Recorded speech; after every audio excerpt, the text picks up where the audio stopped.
नमस्कार प्रिय विद्यार्थियों, आप सकुशल होंगे। आज मैं बीए भाग द्वितीय के द्वितीय प्रश्न पत्र के पाठ्यक्रम के संबंध में विस्तृत किंतु संक्षिप्त में चर्चा करूंगा। इसलिए हमारे लिए यह जानना अति आवश्यक है कि हमारे पाठ्यक्रम में क्या क्या है और उनमें से क्या क्या हमें पढ़ना चाहिए एवं क्या क्या परीक्षा में पूछा जाएगा इत्यादि। इन सभी के बारे में मैं आपको यहाँ जानकारी प्रदान कर रहा हूँ। इस पेपर का नाम है वैदिक साहित्य, गद्य साहित्य, अनुवाद, व्याकरण।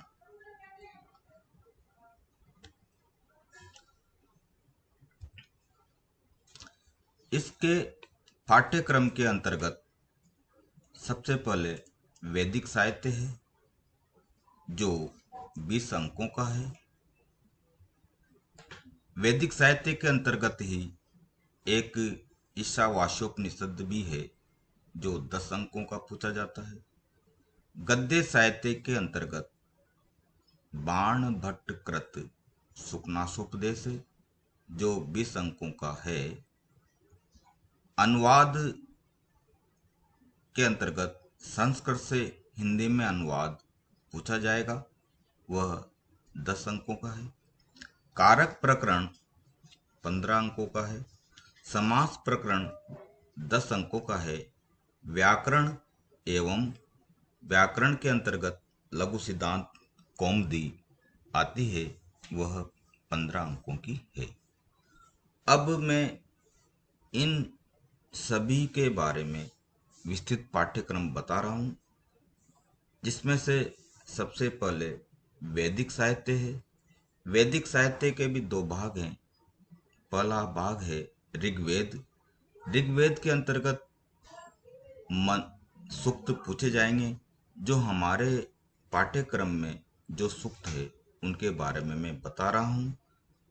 पहला सूक्त हमें पढ़ना है अग्नि सूक्त। वह है प्रथम मंडल का प्रथम सूक्त। दूसरे सूक्त का नाम है वरुण सूक्त।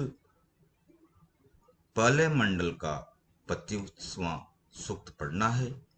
तीसरा सूक्त है विष्णु सूक्त। यह पहले मंडल का 154वां सूक्त है। चौथा है इंद्र सूक्त। दूसरे मंडल का 12वां सूक्त है। पांचवा है विश्वदेवा सूक्त। यह 8वां मंडल का 58वां सूक्त है। छठा है पुरुष सूक्त। यह 10वें मंडल का 90वां सूक्त है। और 7वां है संज्ञान सूक्त। यह 10वें मंडल का 151वां सूक्त है। ऋग्वेद में से 2 मंत्रों की सप्रसंग व्याख्या पूछी जाएगी और ऋग्वेद में से ही एक सूक्त का संस्कृत में सारांश भी पूछा जाएगा।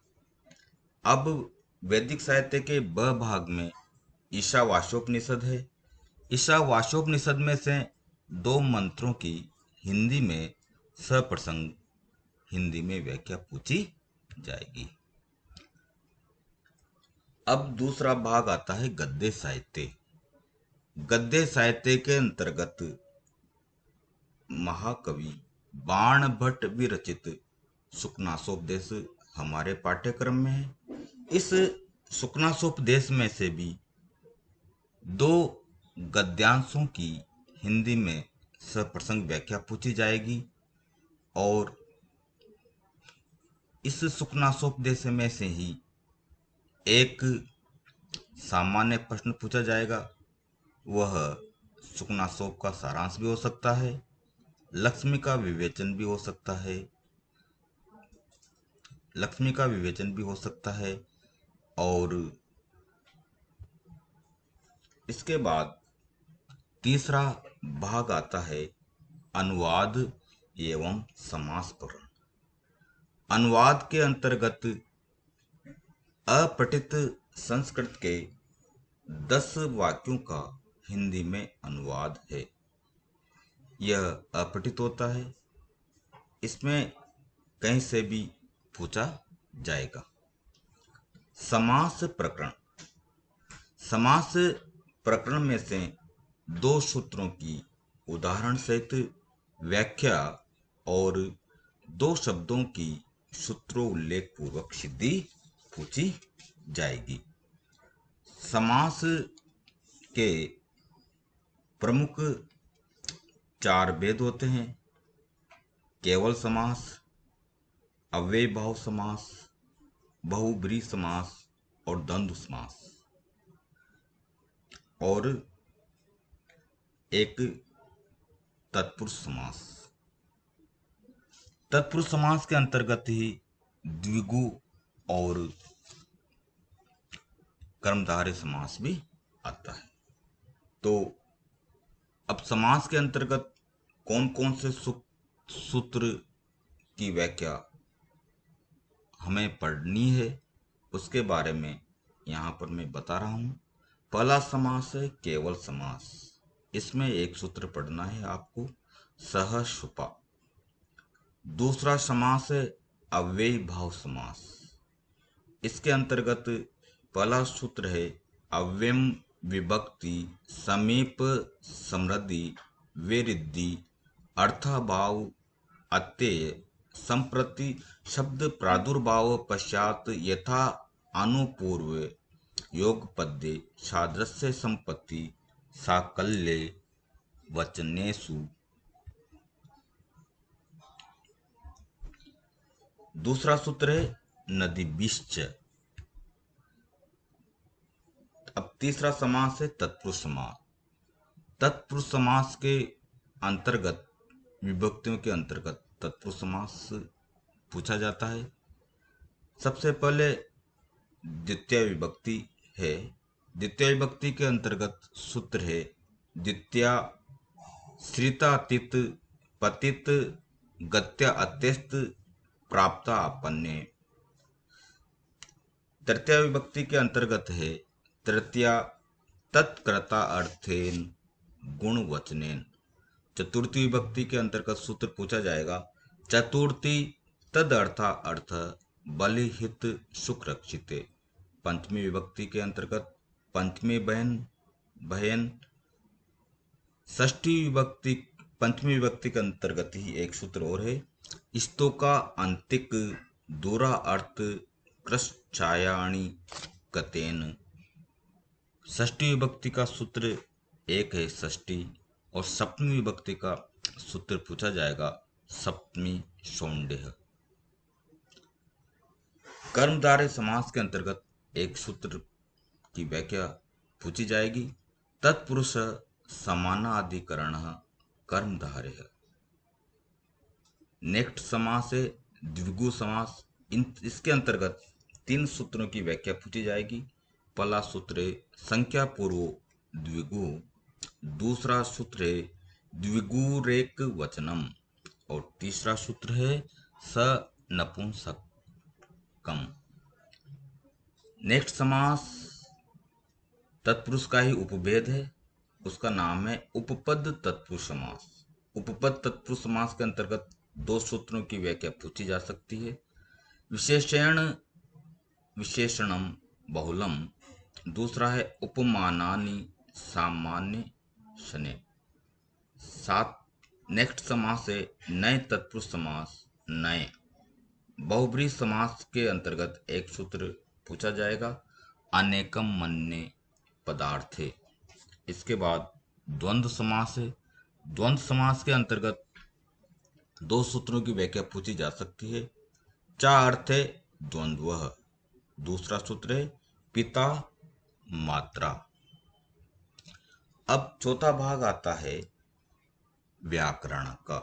व्याकरण के अंतर्गत इसके हमने 2 भाग किए हैं। पहला भाग है लघु सिद्धांत कौमुदी। लघु सिद्धांत कौमुदी के अंतर्गत हमें पढ़ना है हलंत प्रकरण। हलंत प्रकरण में से दो सूत्रों की उदाहरण सहित व्याख्या एवं 5 पदों या शब्दों की सूत्रोल्लेख पूर्वक रूप सिद्धि करनी है। जो हमारे पाठ्यक्रम में जो शब्द हैं उनके नाम मैं यहाँ बता रहा हूँ।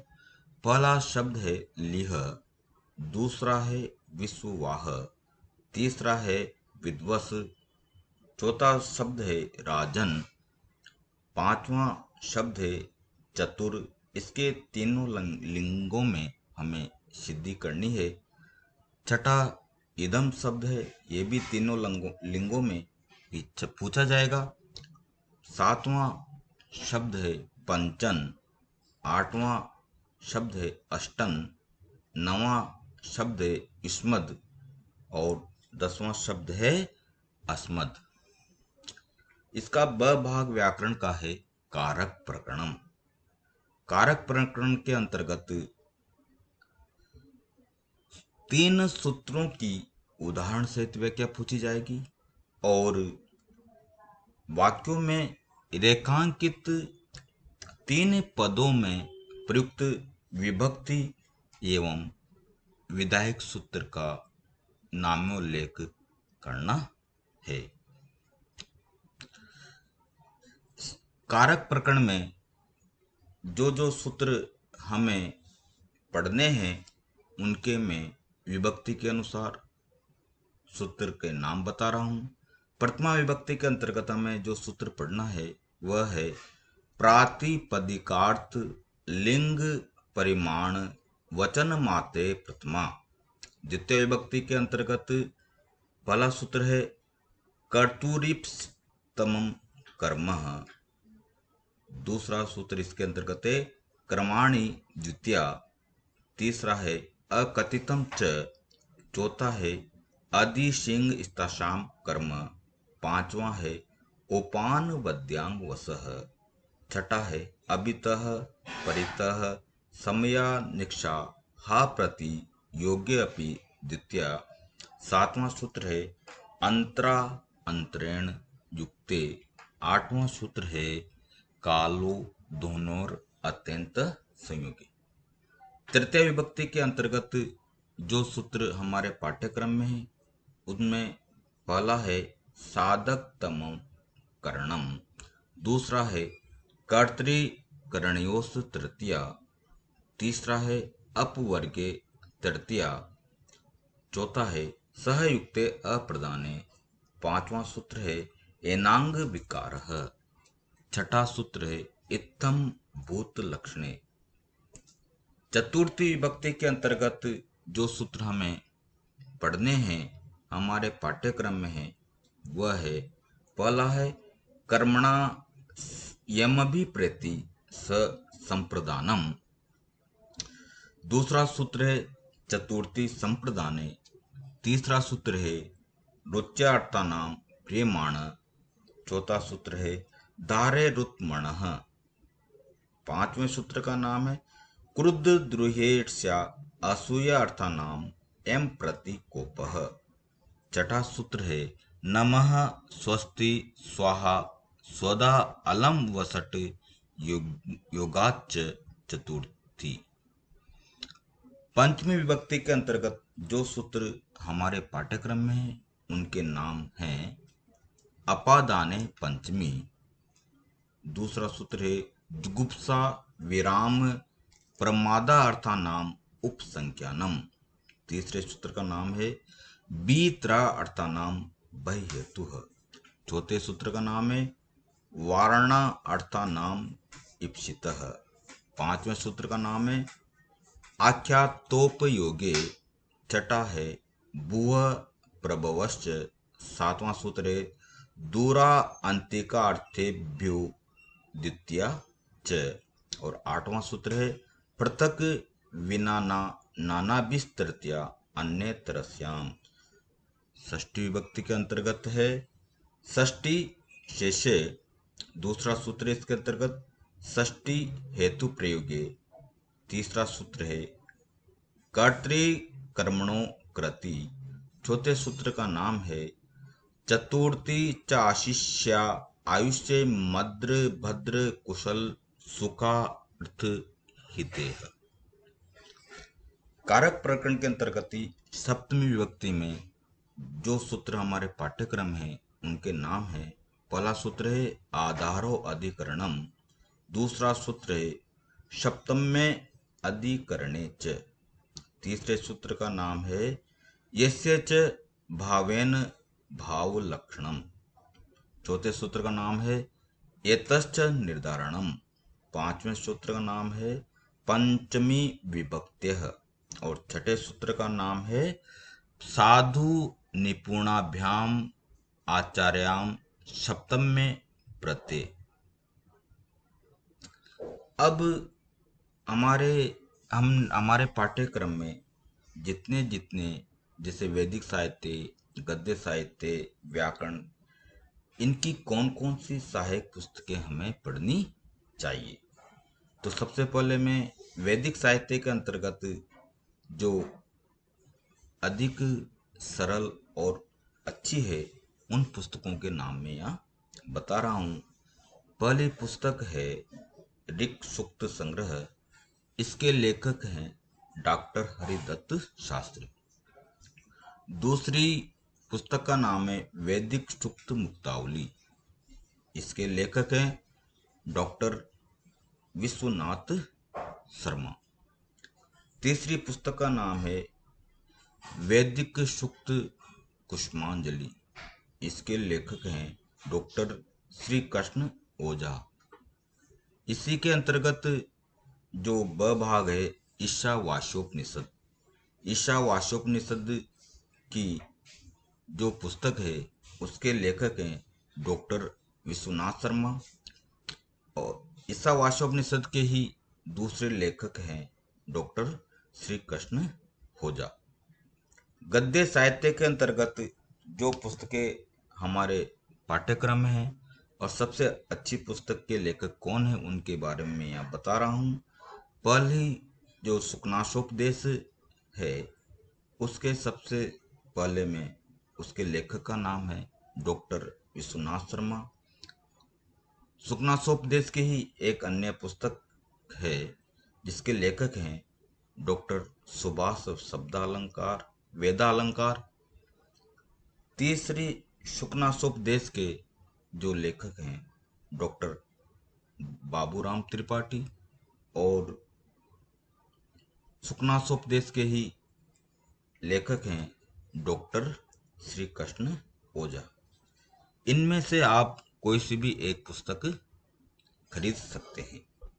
व्याकरण के अंतर्गत सबसे पहले मैं लघु सिद्धांत कौमुदी के बारे में बताता हूँ।